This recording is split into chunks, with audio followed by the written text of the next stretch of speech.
নমস্কার, আমি সৌমিত্র, প্রাইম জলপাইগুড়িতে আপনাদের স্বাগত। বিধানসভার ভোট কিন্তু শেষ।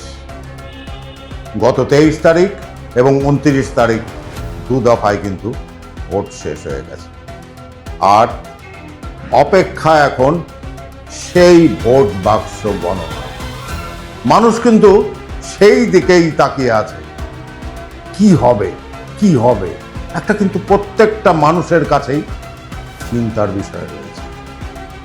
কারণ এবার কিন্তু নির্বাচন কমিশন সুষ্ঠুভাবে, বেশ সুন্দরভাবে ভোট পরিচালনা করেছেন এবং সে জায়গায় দাঁড়িয়ে না, ভোটের যে হার, সেই হারও কিন্তু এবার বেশ ঊর্ধ্বমুখী। কাজেই অনেক ভোট পড়েছে। ভোট বাক্সে ভোটদাতারা তাদের নিজস্ব মতামত দিয়ে দিয়েছেন। এখন চলছে চারিদিকে এক্সিট পোলের পালা। হতেই পারে এক এক রকম ভাবে এক একজন এক্সিট পোল দিচ্ছেন, কিন্তু সেই এক্সিট পোল বাস্তবে কি মেলে? হ্যাঁ, মেলেও, কিন্তু বেশিরভাগই হয়তো বা বাস্তবে মেলে না। কাজেই আমাদের ভরসা ওই জনগণের রায়। হ্যাঁ, সেই জনগণের রায়ের ওপর ভরসা করেই কিন্তু চলছি আমরা।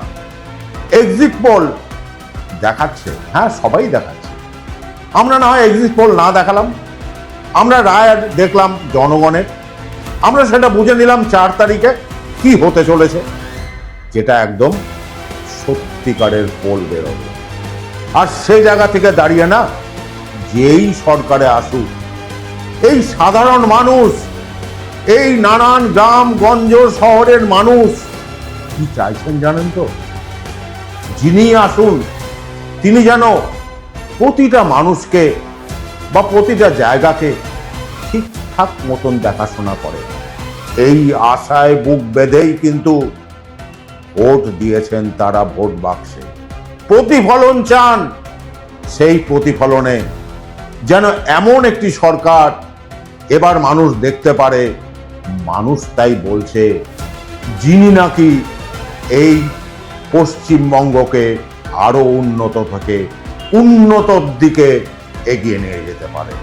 কাজেই আর হাতে কয়েক ঘন্টা, তারপর কিন্তু এই ভোট বাক্স গণনা হবে।